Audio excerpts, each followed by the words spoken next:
का हाल बा।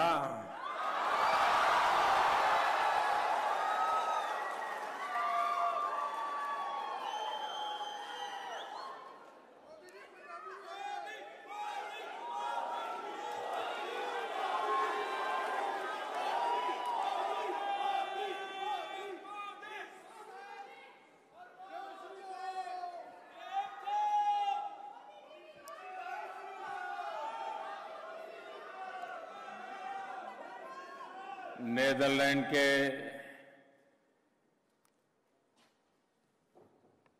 मेरे प्यारे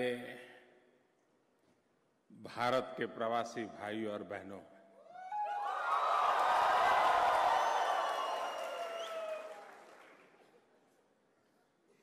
मैं यहां के मैडम मेयर का, डिप्टी मेयर का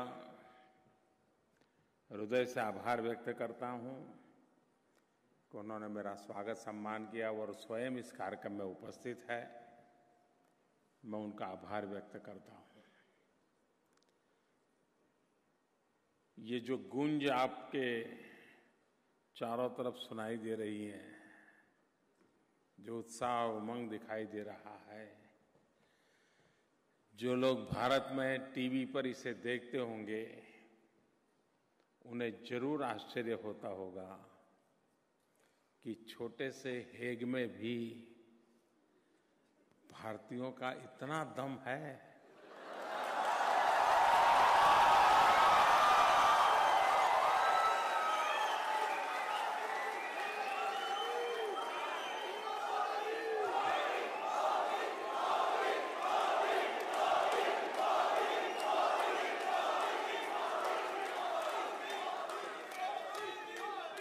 मैं खास करके सूरीनाम के जो लोग हैं,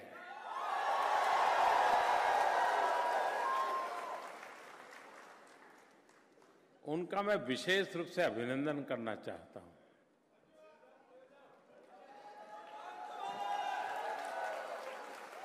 बहुत वर्ष पहले मुझे सूरीनाम जाने का सौभाग्य मिला था।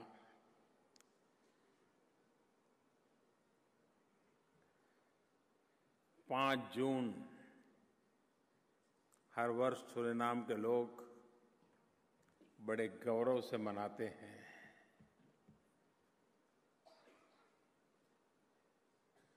दुनिया में जहां जहां भारतवासी गए हैं,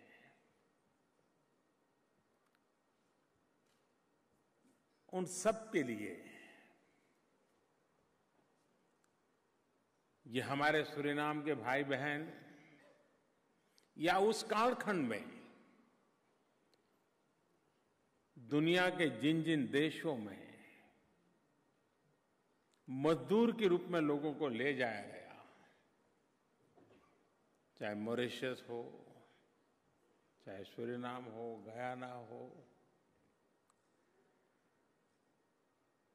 150 साल हो गए, 4-4 पीढ़ियां बीत गई, लेकिन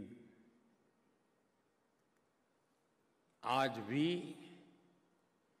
भारत की भाषा, भारत की संस्कृति, भारत की परंपरा, उसको ऐसे उन्होंने बरकरार रखा है। मैं उनको लाख लाख बधाई देता हूं, अभिनंदन करता हूं।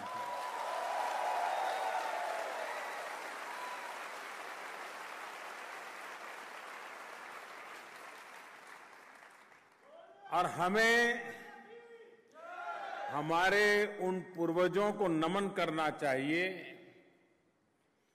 कि जिन्होंने भारत का किनारा छोड़ने के बाद कभी भारत की ओर देखने का मौका नहीं मिला, लेकिन अपने साथ जिस भारतीयता को लेके गए, आज 4th, 5वीं पीढ़ी, 6वीं पीढ़ी होगी, वैसे परिवार के अंदर उसको बरकरार रखा।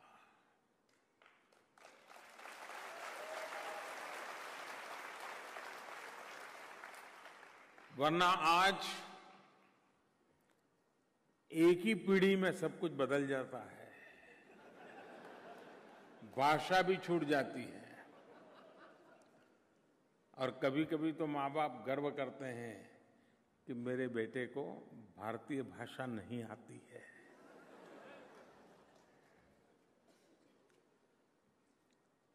इन चीजों से अपनी जड़ों के साथ जुड़ने से एक ताकत प्राप्त होती है। लोहे का गोला कितना ही ताकतवर क्यों न हो, कितना ही बड़ा क्यों न हो, कितना ही मजबूत क्यों न हो, लेकिन अगर ढंग से दो बालक भी उसको धक्का मारे तो इधर उधर चला जाएगा। लेकिन पेड़ जिसकी जड़ें जमीन से जुड़ी हुई है, उसकी ताकत कुछ और होती है। वो न हिला पाया जाता है और वो साया भी देता रहता है। और इसलिए जड़ों से जुड़े रहना और जुड़े रहने के कारण ताकत क्या होती है, ये मेरे सूरीनाम के भाइयों बहनों से सीख सकते हैं।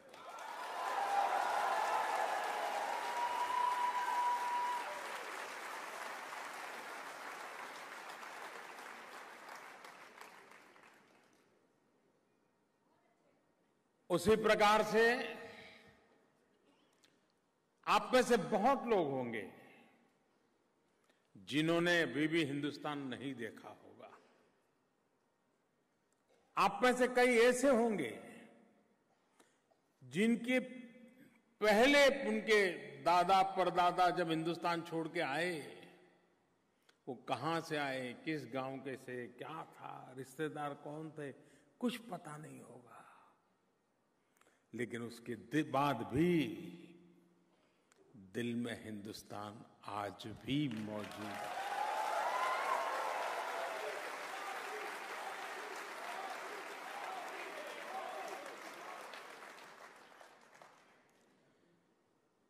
एक प्रकार से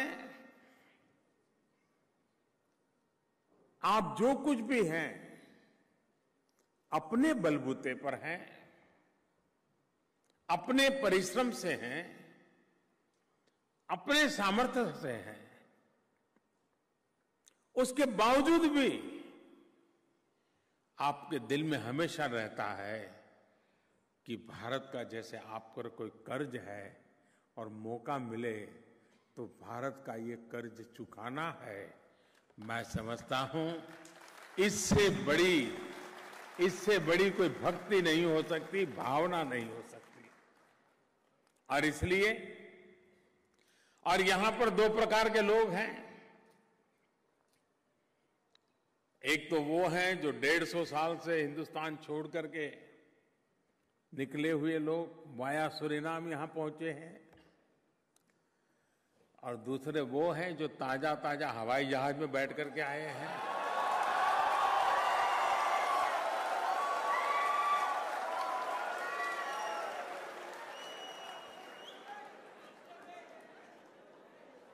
जो अभी अभी आए हैं, मैं उनसे कहना चाहता हूं,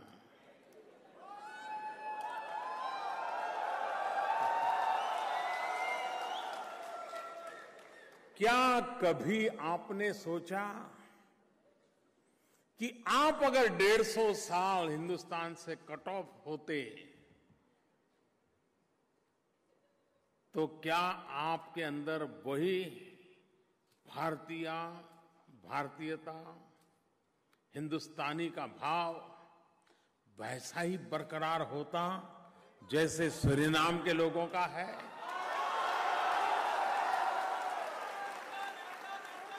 और इसलिए मैं चाहूंगा कि यहां पर रहने वाले पासपोर्ट का रंग कोई भी क्यों न हो,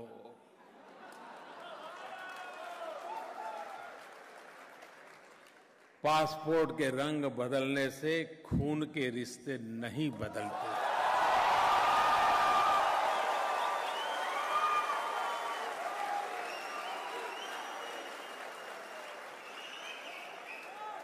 और मेरी हर हिंदुस्तानी से प्रार्थना है, आग्रह है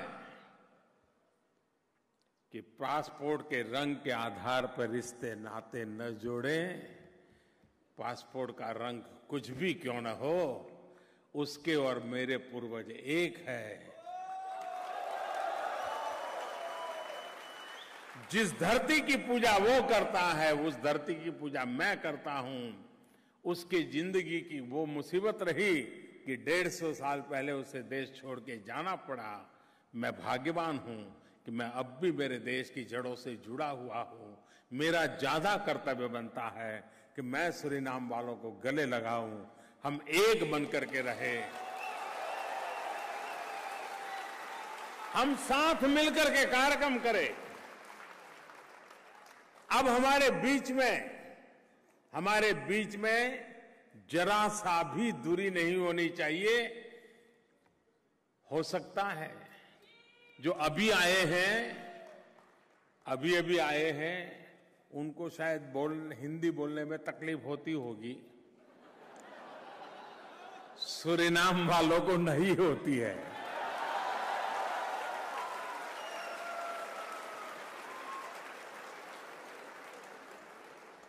ये जो ताकत है उसको पहचानिए। पूरे यूरोप में नीदरलैंड वो देश है जहां सेकंड लार्जेस्ट इंडियन डायस्पोरा है।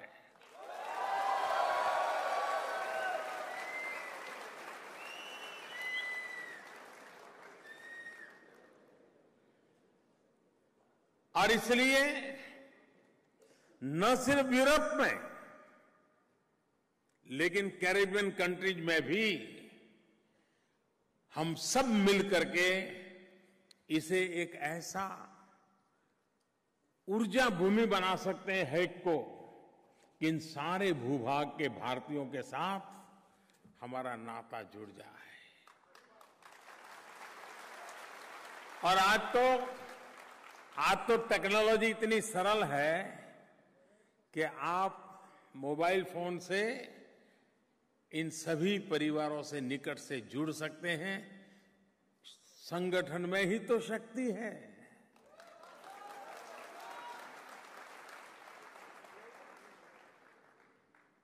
और इसलिए, और मैंने देखा आपकी ताकत। मेरा कार्यक्रम तो अभी अचानक बना है, कोई ज्यादा तैयारी करने का मौका नहीं मिला।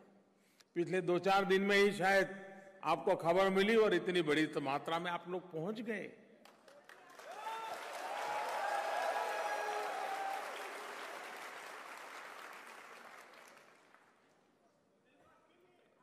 सरकार की तरफ से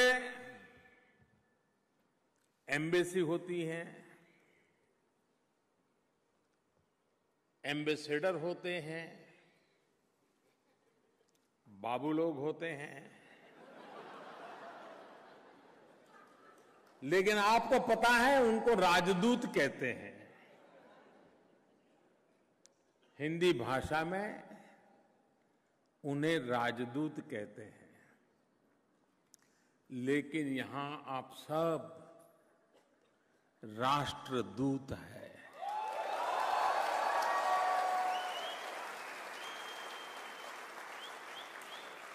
हर हिंदुस्तानी दुनिया के हर कोने में राष्ट्रदूत है।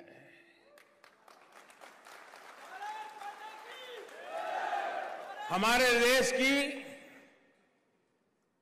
उन अच्छाइयों से विश्व को परिचित कराना। जब विश्व को पता चलता है कि भारत ऐसा देश है जहां दुनिया के सभी संप्रदाय हैं, दुनिया का कोई ऐसा संप्रदाय नहीं है जिसको भारत में गौरवपूर्ण स्थान न हो, लोगों का आश्चर्य होता है।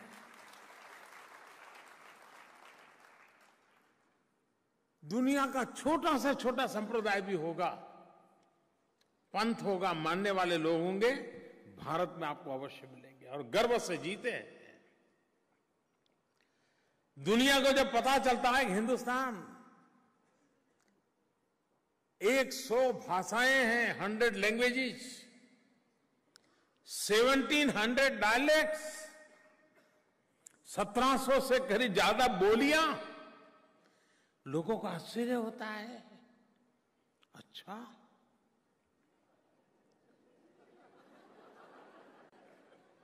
हमें तो यूरोप में देश बदलता, भाषा बदलता हो तो दिक्कत हो जाती है, आप 100 भाषाओं के बीच कैसे जी रहे हो?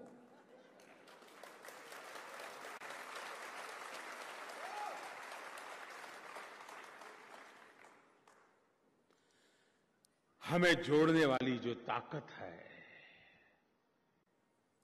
वो हमारी मातृभूमि के प्रति हमारा प्यार है।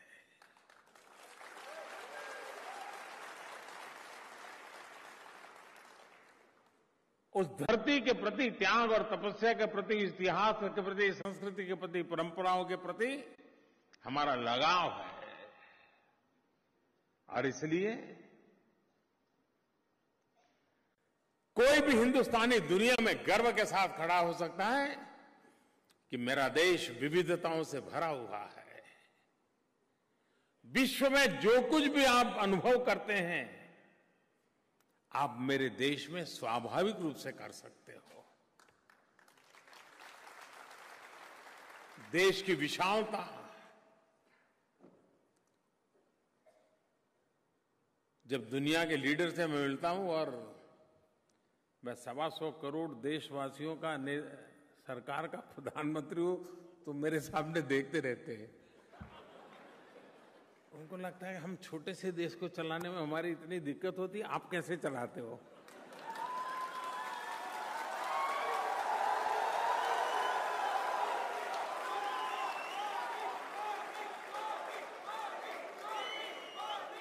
मैं उनको कहता हूं कि आप लोग देश यहां आप चलाते हैं, मेरे यहां 125 करोड़ देशवासी देश चलाते हैं।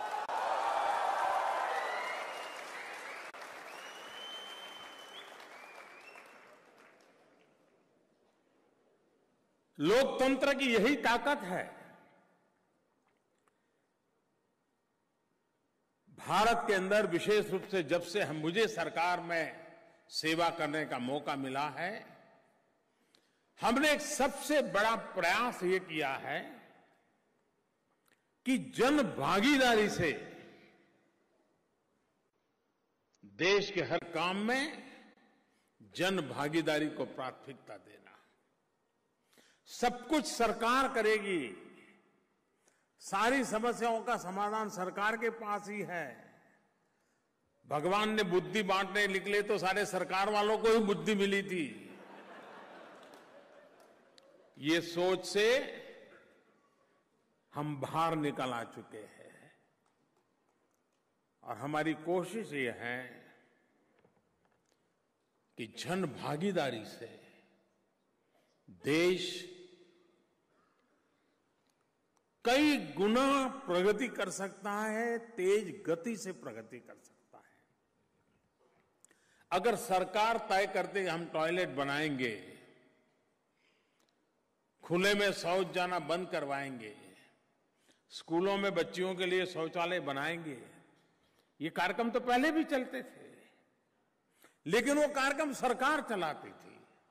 हमने आकर के कहा लोग इसको उठा लें, और आपको जानकर के खुशी होगी कि स्कूलों के अंदर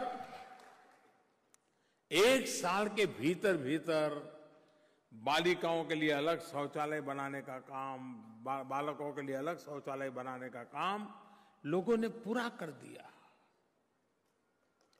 कहने का तात्पर्य ये है कि नई जो सरकार बनी है आज देश में, जिसने अपने हर काम में लोक भागीदारी, जन भागीदारी को प्राथमिकता दी है। वरना पहले क्या होता था, लोकतंत्र का मतलब बहुत सीधा साधा हो गया था।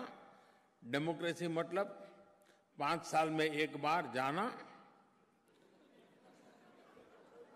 ईवीएम मशीन का बटन दबाना और जो पसंद आए उसको जिता देना और उसको 5 साल का कॉन्ट्रैक्ट दे देना, देखो 5 साल तुमको बिठाया है, ये हमारे 10 काम कर देना, नहीं करता है तो छुट्टी, जाओ दूसरा। ये लोकतंत्र की मर्यादा नहीं है, ये तो लोकतंत्र का एक सीमित भाग है कि जिसमें जन वोट देता है, सरकार चुनती है, लेकिन सरकार चलती है जन भागीदारी से।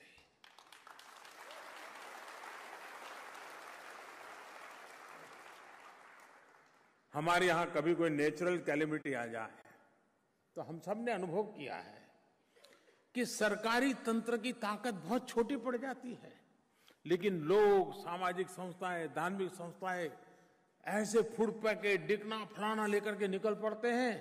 नेचुरल कैलेमिटी में हर किसी की मदद तुरंत पहुंच जाती है। क्यों? जनशक्ति का सामर्थ्य है। इस सरकार की कोशिश है कि हर काम में जन भागीदारी। भारत का संघीय ढांचा है, राज्य, केंद्र कंधे से कंधा मिलाकर के कैसे काम करें, in true spirit federal structure को कैसे बढ़ावा मिले, उस पर इस सरकार ने बल दिया है। गुड गवर्नेंस, मैं मानता हूं कि डेवलपमेंट प्लस गुड गवर्नेंस तभी जाकर के जनता जनार्दन के एस्पिरेशंस पूरे होते हैं।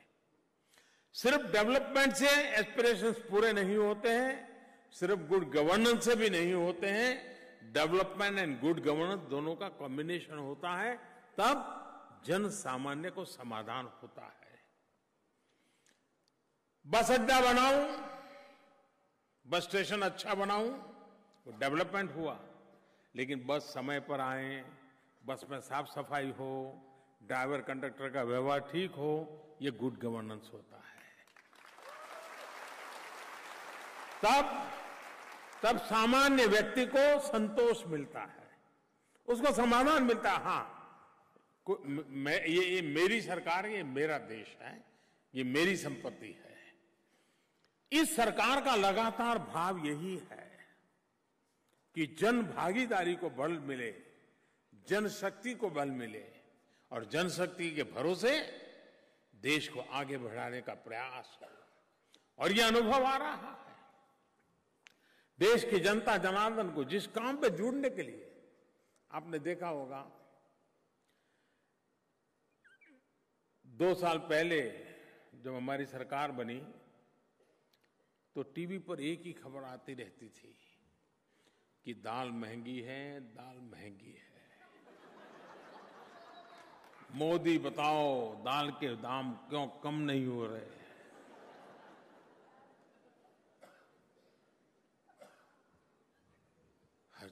जहां भी जाओ बस यही बात। अब दाल के भाव इतने कम हो गए, कोई पूछता ही नहीं है।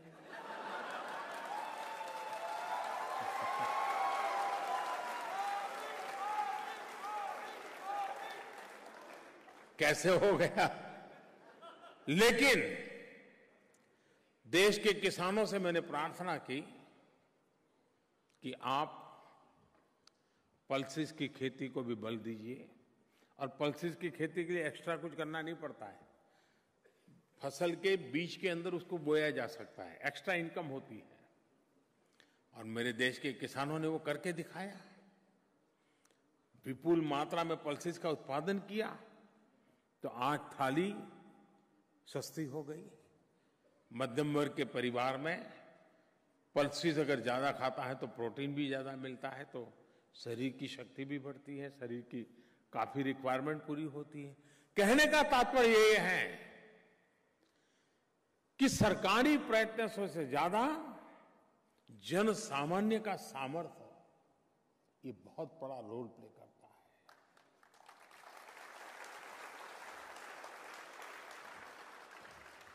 भारत में बाहर ऐसी धारणा है कि भारत में महिलाएं तो हाउसवाइफ है, कुछ करना धरना नहीं, सिर्फ किचन में ही होती हैं। ये बाहर एक कल्पना है, सत्य अलग है। आज भी हिंदुस्तान का पशुपालन, डेयरी, मिल्क, ये पूरा क्षेत्र एक प्रकार से भारत में महिलाएं ही संभालती हैं। पुरुष का बहुत कम योगदान है। कृषि में भी महिलाओं की भागीदारी बहुत बड़ी होती है, वे फिजिकली कंट्रीब्यूट करती हैं, लेकिन हमारी सामाजिक रचना ऐसी है कि उसको रुपये पैसे तराजू में तोला नहीं जाता है। इसका मतलब ये नहीं कि भारत की आर्थिक विकास की यात्रा में महिलाओं की भूमिका नहीं है। महिलाओं की भूमिका है, महिलाओं में पोटेंशियल भी है, और इसलिए हमारी सरकार ने 50% जो जनसंख्या है उसको भारत की विकास यात्रा का एक प्रमुख हिस्सा बनाने की दिशा में बीड़ा उठाया है। एम्पावरमेंट ऑफ विमेन,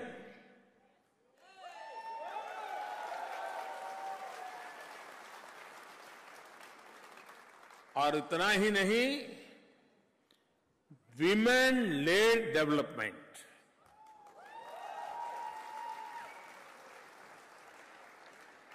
हमने जब प्रधानमंत्री जनधन योजना का अभियान चलाया, बैंक के खाते खोलने का, हमारे देश में 40% लोग ऐसे थे जो कभी बैंक के दरवाजे नहीं गए थे।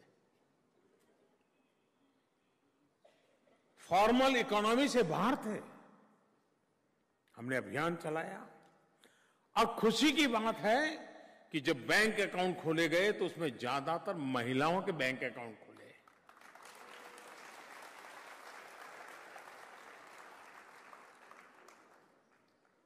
महिलाओं को लगने लगा, हां, मैं भी कुछ आर्थिक व्यवस्था का हिस्सा हूं। अभी हमने एक योजना बनाई, मुद्रा योजना। मुद्रा योजना से हमने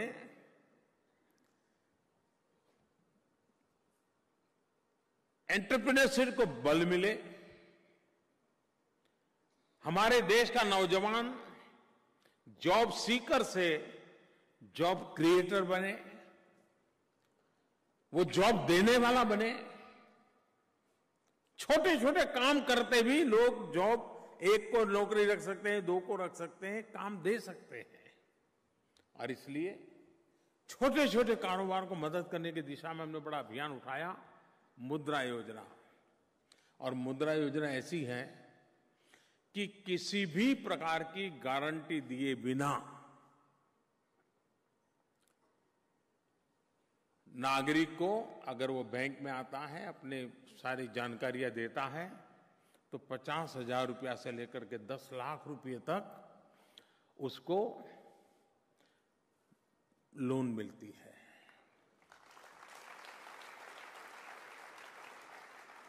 करीब 7 करोड़ लोगों ने इसका फायदा उठाया, 7 करोड़ लोगों ने, और करीब 3 लाख करोड़ रुपए से ज्यादा रकम इन लोगों को मिली। किसी को 50,000, किसी को 55,000, किसी को 80,000, किसी को लाख। और आपको जानकर के खुशी होगी कि ये मुद्रा योजना का लाभ लेने वाले में 70% महिलाएं हैं, 70% महिलाएं।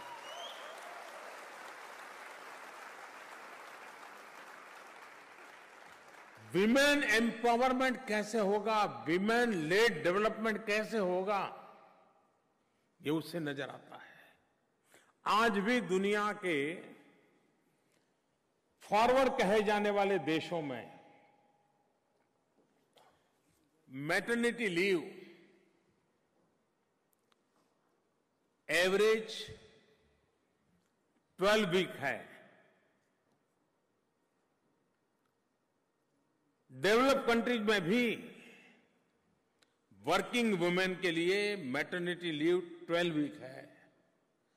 भारत एक ऐसा देश है जिसने इसी पार्लियामेंट में कानून बनाया और अब वर्किंग वुमेन को 26 वीक का मैटरनिटी लीव दिया जाता है।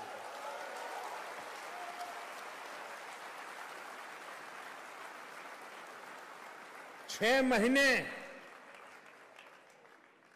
और वो इसलिए हम भारत के भविष्य की ओर देखते हैं। अभी तो ऐसा लगेगा, अच्छा ये 6 महीना नौकरी नहीं करेगी, पगार खाएगी, किसी को लगता होगा।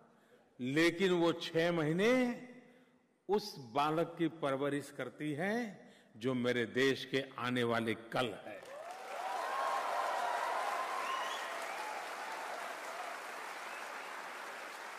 ये इन्वेस्टमेंट है। यानी 26 सप्ताह एक वर्किंग वुमेन को नौकरी से छुट्टी देना, पगार चालू रखना।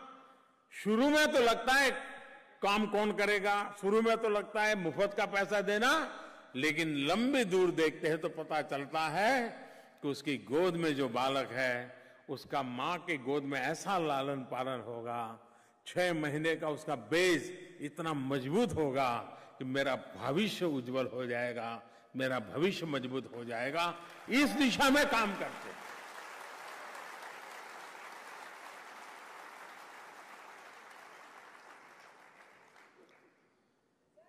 जब अमेरिका के राष्ट्रपति, पूर्व राष्ट्रपति श्रीमान ओबामा 26 जनवरी को प्रजासत्ताक पर्व के लिए भारत आए थे, अब जब गार्ड ऑफ ऑनर दिया गया उनको, तो फौज की तीनों पंख, आर्मी, नेवी, एयरफोर्स, सब महिला पुलिस, हमारे फौज के तीनों विंग की महिलाएं उनको दे रही थी कमान, और उनका पूरा संचालन भी एक महिला कर रही थी। अमेरिका के राष्ट्रपति ने मंच पर से उतर से मुझे कहा, मोदी जी बड़ा अचरज है भाई,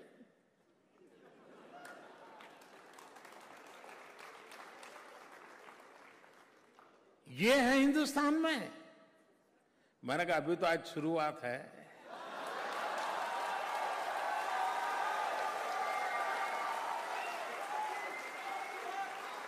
मैंने कहा कल देखना। और जब 26 जनवरी की परेड हुई तो सारी दुनिया के लिए मुख्य खबर थी कि उस परेड का नेतृत्व तो महिलाएं कर रही थी। परेड के अंदर जो दस्ते चल रहे थे वो महिलाओं के चल रहे थे। सुरक्षा के क्षेत्र में भी मेरे देश की महिलाएं बहुत बड़ी भूमिका अदा कर रही हैं।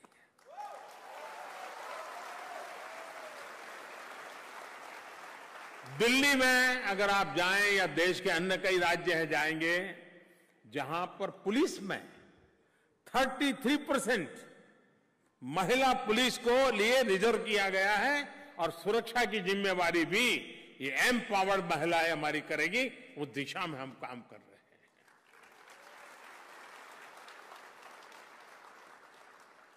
अभी आपने देखा होगा फाइटर विमान उड़ा रही हमारी महिलाएं बहनें।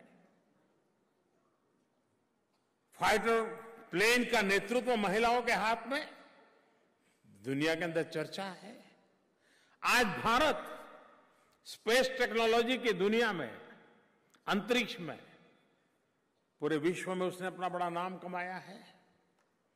अभी पिछले सप्ताह एक साथ 30 नैनो सैटेलाइट छोड़ने का काम सफलतापूर्वक हमारे यहां हुआ। इसके पहले हमारे साइंटिस्टों ने वर्ल्ड रिकॉर्ड किया, 104 सैटेलाइट एक साथ लॉन्च करने का काम हिंदुस्तान के स्पेस साइंस ने किया। पिछले महीने सबसे भारी वजन का सैटेलाइट छोड़ा गया, और वजन कितना, तो अखबार वालों ने लिखा इतने हाथी जितना। यानी हाथी के वजन के बराबर लिखा गया।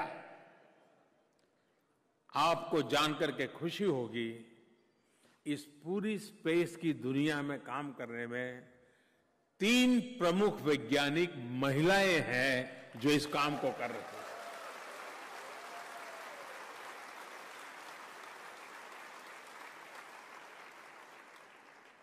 क्यों गर्व नहीं होगा? मेरे देश की माताओं बहनों की ये शक्ति, किसको गर्व नहीं होगा? चाहे विज्ञान का क्षेत्र हो, चाहे शिक्षा का क्षेत्र हो, आरोग्य का क्षेत्र हो। आजकल तो हिंदुस्तान के किसी भी राज्य में अगर टीचर कॉन्फ्रेंस करें तो आपको एक जगह पे बोर्ड लगाना पड़ेगा कि ये कोना पुरुष टीचर के लिए रिजर्व है।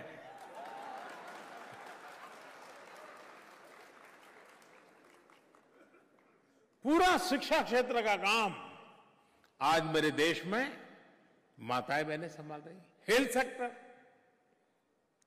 नर्सिंग, पैरामेडिकल, मेडिकल, कहीं पर भी जाइए आपको नजर आएगा कि महिलाएं उस काम को कर रही है। कहने का तात्पर्य ये है कि महिला शक्ति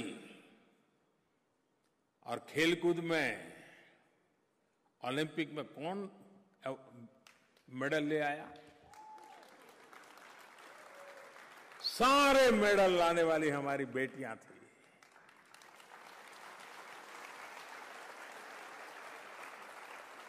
हर किसी ने हिंदुस्तान का नाम रोशन किया। इतना ही नहीं, शारीरिक रूप से जिनको तकलीफ है, पैरा ओलंपिक, उसमें भी हिंदुस्तान के तिरंगे झंडे को ऊपर करने का काम हमारी महिला खिलाड़ियों ने किया है। एक ऐसी सरकार है दिल्ली में जिसके दिलो दिमाग में भारत के विकास की यात्रा में भारत की 50% जनसंख्या वो ताकतवर कैसे बने, एम्पावरमेंट कैसे हो, विमेन लेड डेवलपमेंट कैसे हो, भारत की आर्थिक विकास की यात्रा के अंदर उसकी इक्वल पार्टनरशिप कैसे हो, एक के बाद एक कदम उठा रहे हैं। और जिसका परिणाम है कि आज मेरे देश की नारी शक्ति भारत के झंडे को ऊंचा कर उठाने में बहुत बड़ी अहम भूमिका अदा कर रही है।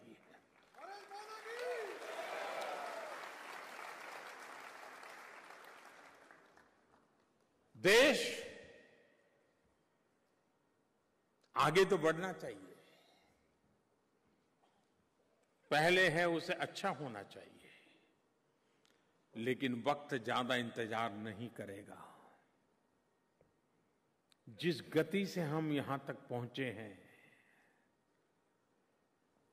उस गति से आगे जाना, उस लक्ष्य को प्राप्त नहीं कर सकता है जो हर हिंदुस्तानी के दिल में है।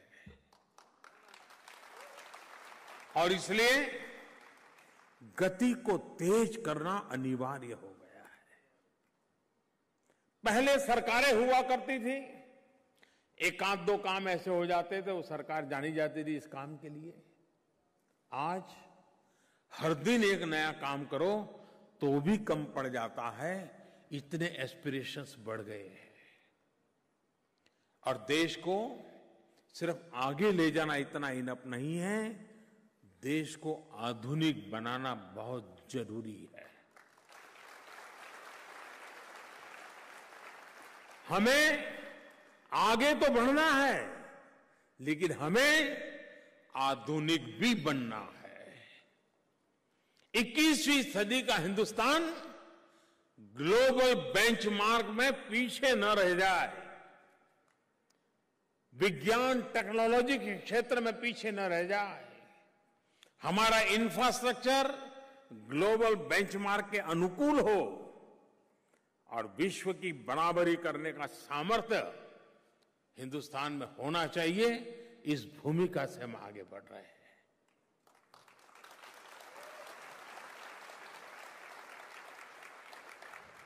आज हेल्थ कॉन्शियसनेस का माहौल है, एनवायरनमेंट की चिंता है। हर किसी को लगता है भाई सांस ले तो अच्छी सांस मिले, पानी पिए तो अच्छा मिले, खाना खाए तो अच्छा मिले।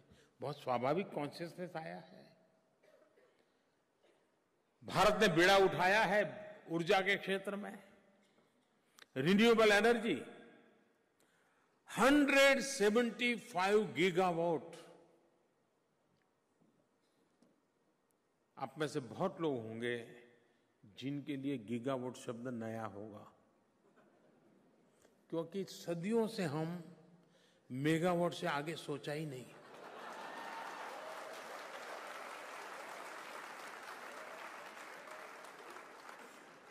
मेगावाट यानी हमारा अल्टीमेट था। 175 गीगावाट रिन्यूएबल एनर्जी का हमारा लक्ष्य है। सोलर एनर्जी हमारे देश की ऊर्जा की आवश्यकताओं में कैसे रोल करे, wind energy, nuclear energy, biomass energy, एक बहुत बड़ा बदलाव जो एनवायरनमेंट को पॉजिटिव इंपैक्ट पैदा करे, उस दिशा में तेज गति से काम आगे बढ़ रहा है। और आज स्थिति ऐसी है कि कोयले से उत्पादन होने वाली बिजली से सोलर एनर्जी सस्ती हो जाए, यहां तक स्पर्धा आगे बढ़ी है। आप भविष्य कल्पना कर सकते हैं, अगर पूरी व्यवस्था सोलर एनर्जी द्वारा चलती होगी तो इकोनॉमी में कितना बड़ा बदलाव आएगा। देश को आज खाड़ी के देशों से जो तेल आयात करना पड़ता है, उस आयात में कितनी बड़ी कटौती आएगी। देश कितना आत्मनिर्भर बनेगा। और उसलिए जो सूर्य शक्ति, ये सूरज, मैं प्रधानमंत्री बना उसके बाद आया है क्या? पहले था कि नहीं था? था कि नहीं था? मुझे दिखता था, उनको नहीं दिखता था।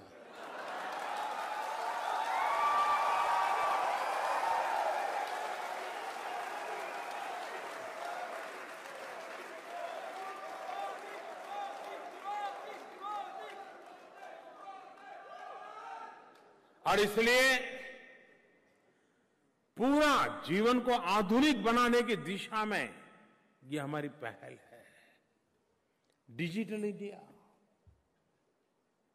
जब मैं प्रधानमंत्री बना तो मैं शुरू से मैं सीखना चाहता था, समझना भी चाहता था कि आखिर ये है क्या सारा इतना बड़ा काम। तो मैं अफसरों की मीटिंग लेता था, ब्रीफिंग लेता था, क्या चल रहा है कैसा नहीं।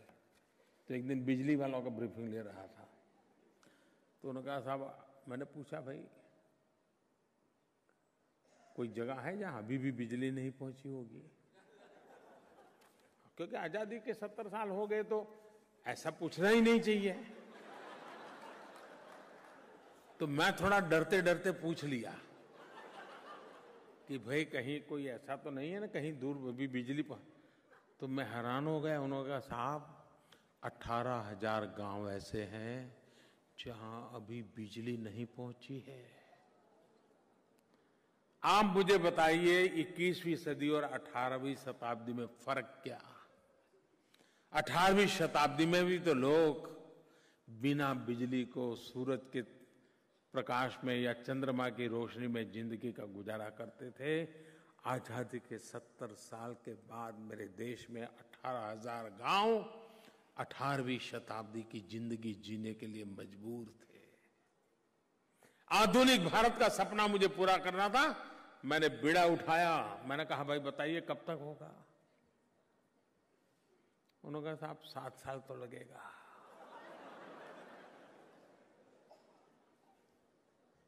उनकी ये हिम्मत ही मेरे लिए हैरानगी थी।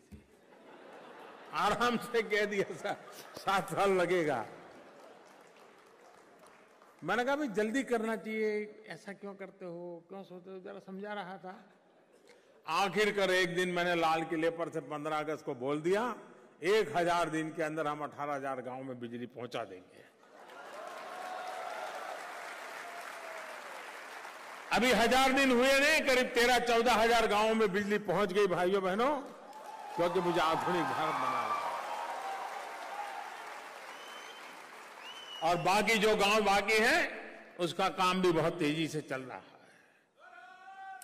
भारत में 2.5 लाख पंचायतें हैं, 6 लाख गांव हैं, पंचायतें हैं। आप मुझे बताइए, क्या आप 1 घंटा भी मोबाइल के बिना जी सकते हो क्या? जी सकते हो क्या? परेशानी हो जाती है ना। अगर ये हक आपको है तो हिंदुस्तान के हर गरीब को है कि नहीं है? गांव को है कि नहीं है? भाइयों बहनों, हमने डिजिटल इंडिया का मिशन उठाया है। उन 2.5 लाख पंचायतें जहां पर ऑप्टिकल फाइबर नेटवर्क का काम चल रहा है, तेज गति से काम चल रहा है, और आने वाले कुछ ही समय में इन 2.5 लाख गांवों तक डिजिटल व्यवस्था करने के लिए ऑप्टिकल फाइबर नेटवर्क खड़ा कर करके आधुनिक से आधुनिक व्यवस्था ट्रांसमिशन की, और उसके कारण लॉन्ग डिस्टेंस एजुकेशन संभव होगा, टेलीमेडिसिन संभव होगा। जो सुविधाएं शहर में उपलब्ध है वो ज्ञान की सुविधाएं गांव को भी उपलब्ध हो, उस दिशा में काम करने की दिशा में हम प्रयास करते हैं। यानी भारत आगे बढ़े लेकिन भारत आधुनिक बने, उन चीजों को बल देकर के हम काम कर रहे हैं और उस काम की दिशा में प्रयास चल रहा है। भाइयों बहनों, अनेक विविध बातें हैं। आप जरूर भारत के लिए रुचि रखते होंगे, लेकिन मैं आपसे आग्रह करता हूं, इतनी बड़ी संख्या में नेदरलैंड में आप लोग रहते हैं, सूरीनाम से आए हैं, डच सिटीजन है,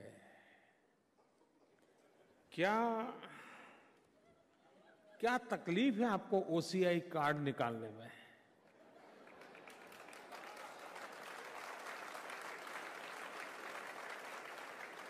आपका मन नहीं करता है कि ये नाता जोड़ना चाहिए? मैं हैरान हो गया जब मैंने सुना कि हां, इतनी बड़ा मात्रा में हिंदुस्तान का डायस्पोरा है, लेकिन सिर्फ 10% लोग हैं जिनका ओसीआई कार्ड है। आप मुझे बताइए, इस 26 जनवरी के पहले मिशन मोड में आप इस काम को पूरा करेंगे? करना चाहिए। मैं यहां के एम्बेसी को भी कहता हूं, देखिए ये ओसीआई कार्ड, ये आपका और हिंदुस्तान के साथ सदियों पुराने नाते का एक लिंक है, नाड़ है, नाड़। दोस्तों, इसको भूलना नहीं चाहिए और उसको रुपये पैसों के तराजू से तोलना नहीं चाहिए।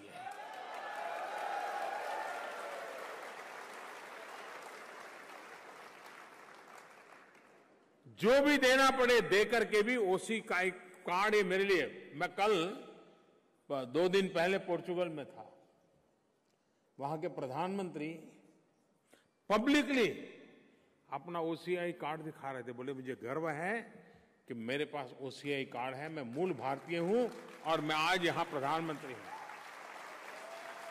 पब्लिक में उन्होंने दिखाया।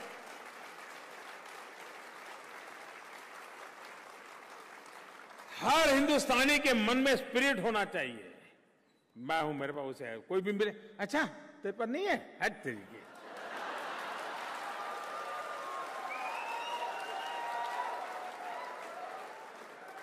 ये भाव बनना चाहिए। और मैं चाहूंगा और मैं पूछूंगा हमारे एम्बेसी को, अब नए एम्बेसडर आए हैं,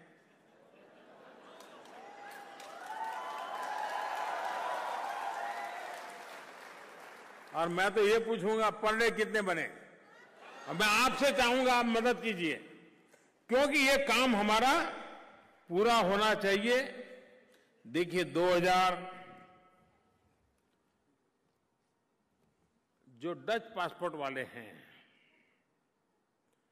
2015 से उनके लिए भारत में ई वीजा की व्यवस्था हो चुकी है। इसका लाभ आप लोग लेते होंगे और मैं आपसे कह रहा हूं, डच नागरिकों के लिए आने वाले दिनों में 5 साल का बिजनेस वीजा देने की दिशा में भी भारत सरकार सोच रही है।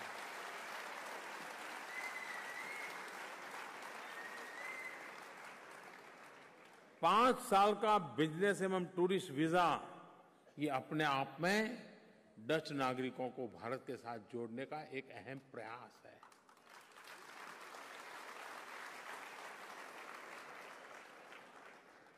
तो मेरी आप सबसे गुजारिश है कि आप लोग भारत के साथ जुड़ने के अपने प्रयासों को निरंतर बनाए रखिए। आपने देश के साथ मन मस्तिष्क से जुड़े हुए हैं, परंपरा से जुड़े हुए हैं। भारत की अच्छी बात सुनते ही आपको हर्षोल्लास हो जाता है। इतना भारतमय आपका जीवन है, उसको निकट बनाने का और प्रयास करते रहिए। आप लोग मेरे से जुड़ना चाहते हैं क्या? पक्का? आप चाहते हैं कि देश का प्रधानमंत्री, हिंदुस्तान का प्रधानमंत्री आपके जेब में हो? क्यों आप चुप हो गए? क्यों? क्या हिंदुस्तान का प्रधानमंत्री आपके जेब में हो तो बुरा है क्या? आप नहीं चाहते भाई? आप गर्व से, अरे थोड़ा यार हिंदुस्तान का प्रधानमंत्री मेरे जेब में है, नहीं चाहते क्या? मैं बताता हूं, तरीका है उसका। आप अपने मोबाइल फोन पर नरेंद्र मोदी ऐप डाउनलोड कर दीजिए। मैं 24 घंटे आपकी जेब में उपलब्ध रहूंगा और आपकी हर धड़कन को मैं सुन पाऊंगा। आइए, मेरा और आपका निकट का नाता बनना चाहिए। आपका मुझ पर पूरा अधिकार है। आपके पासपोर्ट के रंग के आधार पर नहीं होगा। आप जिसके दिल से आवाज उठती है भारत माता की जय, उन सबके लिए मेरा जीवन समर्पित है। इसी भावना के साथ आप इतनी बड़ी संख्या में आए, इतने कम समय के होने के बावजूद भी आए। मैं हृदय से आपका बहुत बहुत आभार व्यक्त करता हूं। बहुत बहुत धन्यवाद।